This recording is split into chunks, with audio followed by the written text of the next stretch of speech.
உங்களுக்கு வயசு எவ்வளோ ஆச்சுங்க? 76. 76 வயசுல நீங்க உழைச்சிட்டு இருக்கீங்க. ஜாலியா இருக்கு சார். ஒரு 76 வயதுல இருக்கக்கூடிய இளைஞர்னு சொல்லிக்கலாங்க ஐயா. சரி. ஒரு டீயும் கூட யார்கிட்ட குடிக்கவும் போக மாட்டேன். ஐயோ குடிக்க மாட்டேன் சார். உண்மை. யார்கிட்டையுமே நான் செய்யற தொழிலுக்கு 5 ரூபாயா அதை மட்டும் கொடு, 6 ரூபாய் எனக்கு வேண்டாம். 1-2 மணி மட்டும் கண்டினியூவா ஒர்க் பண்ணுவோம். சரிங்க. ஐயா ஐயா ஐயா நல்லா ஐயா ஐயா இருங்க. ஏன்னா இல்லையா, அதாவது இது வந்து எதுக்காக தெரியுங்களா, இன்னைக்கு வந்து 1975க்கு நான் உங்களை டிராவல் பண்ணி கூப்பிட்டு போறேன். இந்த வீடியோவை வந்து ஸ்கிப் பண்ணாமல் பாருங்க.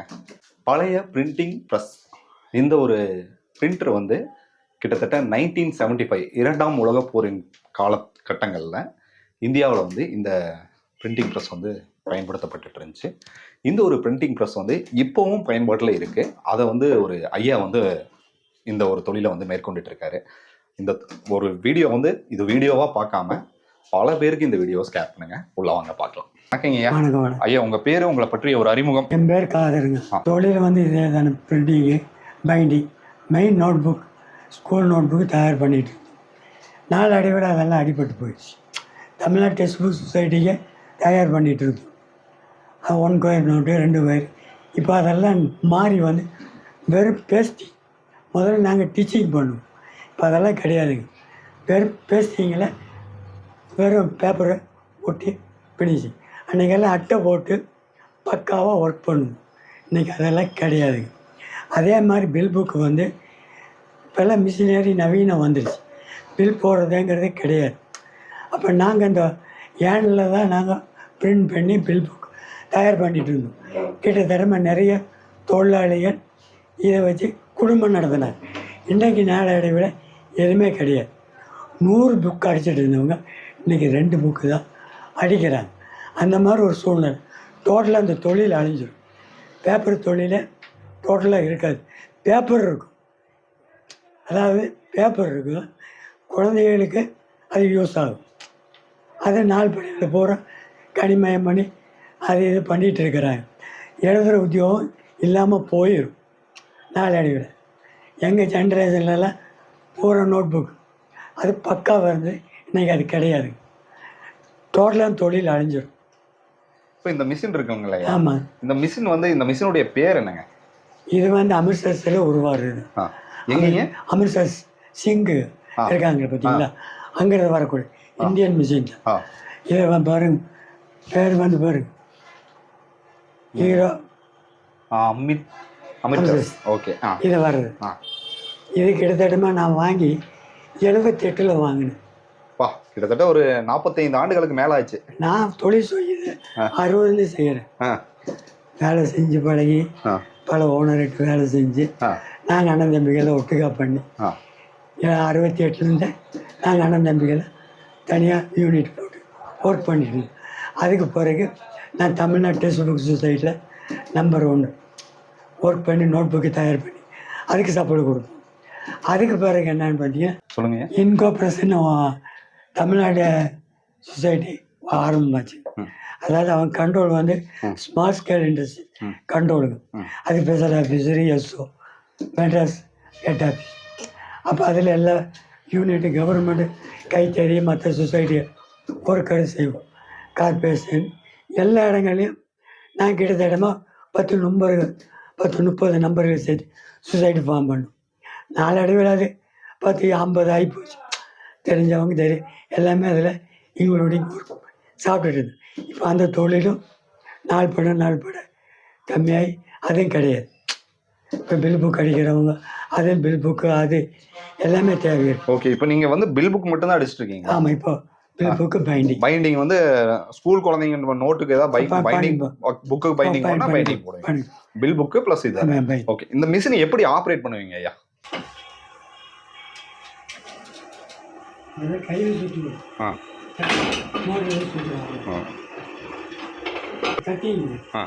கட் பண்ணுங்க ஐயா.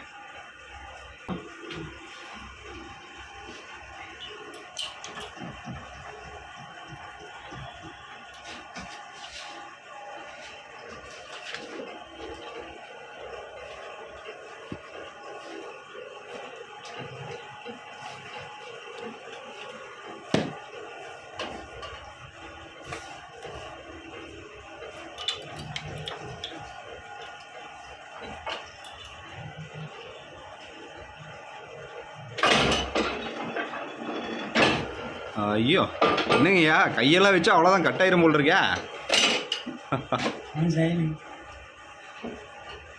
பார்த்து கேர்ஃபுல்லாக பண்ணுங்கய்யா.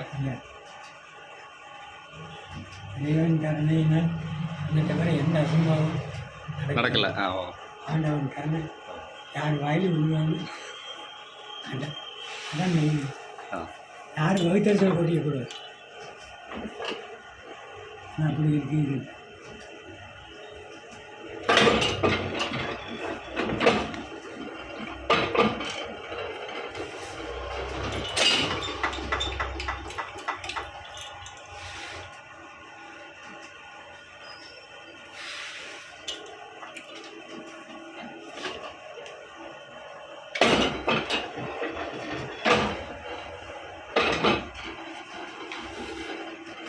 இதுக்கு நவீனமெல்லாம் நிறைய வந்திருக்கு. ஆட்டோமேட்டிக் இஞ்சி இஞ்சாக கட் பண்ணுது. இதை வந்து நான் 78 வாங்கினது இந்த மிஷின். ஆனால் இது முடிச்சு இது ஓடி. இப்போ இந்த மிஷின் வர்றது இல்லைங்களா? யாரும் வாங்குறது யூஸ் இல்லை. இப்போ அவன் வச்சுட்டு இருக்கிறத வச்சு அப்படியே காலத்தை ஓட்டிக்கலாம். வாங்கி வாடகை கொடுக்க முடியாது, சாப்பிட முடியாது, அந்த மாதிரி ஒரு சூழ்நிலை தான் இது. இது என்ன மிஷினுங்க ஐயா? இது வந்து ஆப்செட்டும்பாங்க, பிரிண்டிங். இது வந்து இப்போதான் வந்திருக்கல ஆட்டோமேட்டிக். அது பில் புக் பிரிண்ட் பண்ணுறது. இது அதுவும் ஓடுறது இல்லை. கோயம்புத்தூர் டிஸ்ட்ரிக்ட்ல உங்களை மாதிரி எத்தனை பேர் இந்த தொழில் பண்ணிட்டு இருக்காங்க? கிட்டத்தட்ட ஒரு 300-400 பேர் பண்ணிட்டு இருப்பாங்க. அதில் பைண்டிங் யூனிட் மட்டும் ஒரு 50-70, பாக்கியெல்லாம் ப்ரெஸ்ஸுங்க அது இது போச்சு. அதான் இந்த தொழில் வந்து நீங்கள் எப்படி கற்றுக்கிட்டீங்க சொல்லுங்க ஐயா? இதுதான் எழுத்து. ஒவ்வொரு எழுத்தை எடுத்து நாங்கள் சேர்த்துவோம். என்ன எழுத்துங்க ஐயா இது? ஏபிசிடிங்கிற இங்கிலீஷ் எழுத்து. இதே மாதிரி தமிழ் எழுத்தும் அதே மாதிரி தான். இதில் மூங்கிற எழுத்து, இந்த மாதிரி எழுத்தும் எல்லாம் 300 சில எழுத்து இருக்கு. இங்கிலீஷில் 26 எழுத்து.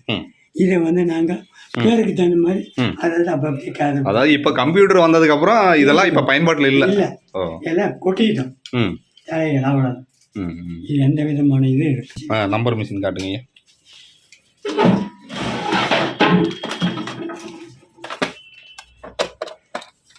அது ஓப்பன் பண்ணி எடுத்து காட்டுங்க. இது என்னதுங்க? இதுதான் நம்பர் மிஷினுங்கிறது. சீரியல் நம்பர் குத்துறோம் பண்ணுங்க. ஆமாங்க. அந்த மிஷின் மிஷினில் வந்து போட்டு நாங்கள் குத்துருவோம் ஆட்டோமேட்டிக்காக. அது ரன் ஆகி பில் பிரிண்டிங் மிஷினில் குத்துவோம் செய்ய கொடுத்து. சரிங்க. நான் வந்து சின்ன பையனாக இருக்கும்போது அப்போல்லாம் வேறு தொழிலெல்லாம் கிடையாது. Work shop. அப்போ இந்த ஸ்கூல் குழந்தைகள் நோட் புக்கு தயார் பண்ணுறது இந்த மாதிரி இருக்கும்போது சின்ன பையன்ல அந்த காலத்தில் வறுமை அப்போ கொண்டு போய் விட்டுருவாங்க. அப்படி பழகினது தான் இந்த தொழில். அதில் 60 நான் வேலைக்கு சேர்ந்தேன். 64-65 மட்டும் வேலை பழகி பல ஓனர்கிட்ட வேலை செஞ்சு நாங்கள் தம்பியெல்லாம் சேர்ந்து யூனிட் போட்டோம். 67 அது அப்படியே அவங்க தனித்தனியாக. ஓகே. அந்த காலகட்டங்களில் உங்களுக்கு தொழில் அமோகமாக இருந்திருக்குமே? நல்லா இருக்குது சார். அப்போ சம்பளம் 3 ரூபா சார் மாதம். நான் 3 ரூபா சம்பளத்தில் நான் வேலைக்கு சேர்ந்தேன். ஃபர்ஸ்ட் நான் சேர்ந்து பைக்கான புக் ரைட்டிங். சரிங்க. அந்த கடை வந்து கோட்டமேட்டில் பைண்டிங் யூனிட் இருந்து அதெல்லாம் முதல் நான் வேலைக்கு செஞ்சேன். மலையாளிஸ். அப்படியே ஒவ்வொரு ஓனர் பைக்காரர் அப்புறம் நிறைய பேர் செஞ்சிருக்கோம். அதெல்லாம் லெஜர் ஒர்க்கு அக்கௌண்ட் எல்லாம் அதுலெல்லாம் நல்லா. எப்படிங்க ஜெயலலிதா அம்மா கிட்ட அது கட்சியில் உள்ளது. அதில் முழுக்க எல்லா கட்சிக்காரும் நம்மகிட்ட தான். அப்போ யூனிட் அங்கே எல்லாத்திட்டையும் அவார்டு வாங்கியிருக்கேன். எல்லாத்திட்டையும் வாங்கி அது வெளியே காமிச்சிக்க மாட்டேன். சொசைட்டிலையும் தலைவராக இருந்திருக்கேன், அதுலேயும் வாங்கியிருக்கேன். ஆனால் எதையும் காமிச்சு யார்கிட்டையும் போய் நிற்க மாட்டேன்.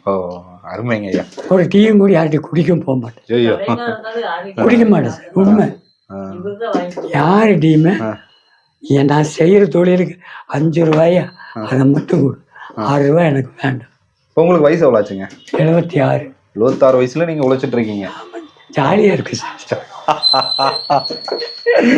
ஜாலியா இருக்கு. ஆமா சார், இதெல்லாம் செய்யக்கூடிய தொழில். உங்க வயசுல நான்லாம் இருப்பனாலே தெரியாதுங்க. நாங்கெல்லாம் அக்கௌண்ட் புக்கு தான் மேனுஃபேக்சரிங் பண்றவங்க. சரிங்க. அக்கௌண்ட் புக்ஸ் போனா லெஜர் வருது பார்த்தீங்களா, அதெல்லாம் நாங்கள் தயார் பண்ணால் 100 வருஷம் பக்காவாக இருக்கும். அந்த அளவுக்கு ஒரு ஸ்ட்ராங்கா இருக்கும் அந்த காலத்து ஒர்க். இப்போ இந்த தொழில் நீங்க பண்ணிட்டு இருக்கீங்க, இந்த தொழில உங்களுக்கு ஒரு நாளுக்கு வந்து ஒரு மாதத்துக்கும் ஒரு நாளைக்கு எவ்வளவு வருமானம் உங்களுக்கு வருது? அன்னைக்கு வந்து நம்ம திறமைக்கு ஏற்ற மாதிரி 1000 வரும், 2000 வரும், மாசம் 30 சம்பாதிப்போம். லாபம் 10 கிடைக்கும், 30 கிடைக்கும். இன்னைக்கு டெய்லி 500 கிடைக்காது. ஆமா சார், ரொம்ப குறைவா தான் வருது. இன்னைக்கு 500 கிடைக்காது. இப்போ இது வாடகை கடைங்களா எப்படி? வாடகை கடை. இப்போ 5000 ரூபா கொடுக்குறேன் வாடகைங்க. வாடகை இவ்வளவுதான் கொடுக்குறேன். முடியும். எவ்வளவு இடங்க? இந்த 10க்கு 15 இருக்கும். 5000 ரூபா வாடகை கொடுக்குறோம். எவ்வளவுதான் வருமானம் வருது? அப்போ உங்களுக்கு சாப்பாடு செலவு, அந்த மிஷின் பராமரிப்பு, கரண்ட் பில்லு ஒரு நாளைக்கு 1000க்கு ஓடும், ஒரு நாளைக்கு 1500க்கு ஓடும், ஒரு நாளைக்கு ஒன்றும் இருக்காது. நீ பில் புக்கெல்லாம் பண்றோம்ல, அதை பொறுத்தளவு அதுல வரக்கூடிய வருமானம் தான் மினிமம் சராசரி ஒரு 500 ரூபா டெஃபினட்டா கிடைக்கும். அது உட்காந்து வேலை செஞ்சு. ஐயா, உங்களோட பிரிண்டிங் அச்சகம் எங்க அமைஞ்சிருக்குங்க? இந்த இடத்தினுடைய பெயர் என்னங்க ஐயா? என்னுடைய ஃபர்ஸ்ட் ஆரம்பம் வந்து தியாககுமரி கென்னடி பிரஸ் நாங்கள் பிரதர்லாம் சேர்ந்து வச்சிருக்கோம். சரிங்க. அதுக்கப்புறம் பசவனம் கோயிலுக்கிட்ட நபி அச்சகம் 86 வரை அங்கே. அதுக்கப்புறம் முன்னாடி அதுக்கப்புறம் சிம்கோ இருக்கு பார்த்தீங்கன்னா, அந்த பில்டிங் 30 வருஷம் இருக்கு. சரிங்க. அங்கே சேஞ்ச் ஆகி மைதானத்தில் சவரம் கோயிலுக்கு நேர் பின்னாடி ஒரு 7-8 வருஷம். சரிங்க. இப்போ இங்கே வந்து 1 இயர். இந்த இடத்தோட பேருங்க? பழைய பேர் வந்து சிவியா வீதிங்க. இப்போ மணிமேகலை வீதி. டவுன் ஹாலில் கோயம்புத்தூர் டவுன் ஹால். அது வந்து மணிக்கூண்டு போகிற வழி. இது வந்து டவுன் ஹாலுக்கு. சரி. உங்களுடைய ஃபோன் நம்பர் இருக்குங்களா ஐயா? சொல்லுங்க. 93 45 72 60 35. ஓகே. ப்ளஸ் வந்து ஏதாவது பைண்டிங் தேவைன்னா உங்களை அணுகலாமா? தாராளம் அணுகலாம். இந்த வீடியோ பார்த்துட்டு கண்டிப்பாக யாராவது அணுகுவாங்க. அதாவது பைண்டிங்கு சம்மந்தப்பட்டு எது வேணாலும் என்னால் செய்ய முடியும். சரிங்களா? எது வேணாலும் அக்கௌண்ட் புக்ஸு எல்லாமே செய்ய முடியும். அதே மாதிரி எல்லா கட்சிக்காரர்களையும் அன்னைக்கு தொடர்பு எல்லாத்துக்கூட இருந்தேன். ஆனால் இன்னைக்கு வந்து ஒதுங்கி. சரிங்க. ஒரு 2005 எந்த கட்சியும் ஒரு அன்னைக்கு நான் தான் கில்லாடி. Kalaignar, Anna, MGR, Jayalalithaa, Congress, DMK, BJP, communist எல்லாருமே அதில் ஒன்று யாரும் என்னை பேத்து பொறுப்பா எல்லாருமே உங்களுடைய உடன்பிறப்பு போலதான். எல்லா கட்சிக்காரும் ஒட்டுக்காதாங்க. சரிங்க. ஆனால் கட்சியில் நானும் ஏடிஎம்கேலையும் போஸ்ட்ல இருந்திருக்கேன், சுக்கரார்பேட்டையெல்லாம். ஆனால் அதுக்காக நாங்கள் போய் கட்சி ஆரம்பத்தில் நாங்கள் ஓடி ஓடி வேலை செஞ்சோம். அது அப்போ. இன்னைக்கு வயசு இப்போ யாருன்னு எனக்கு தெரியாது. சரிங்கய்யா. பொதுவாக. சரிங்கய்யா. ஃபைனலி நான் உங்கள் பையன் மாதிரி ஒரு விஷயம் சொல்கிறேன். உடலுக்கு அப்பப்போ ரெஸ்ட் எடுத்துங்க. இந்த வயசுல வந்து கொஞ்சம் ஆரோக்கியத்தையும் பார்த்துங்க.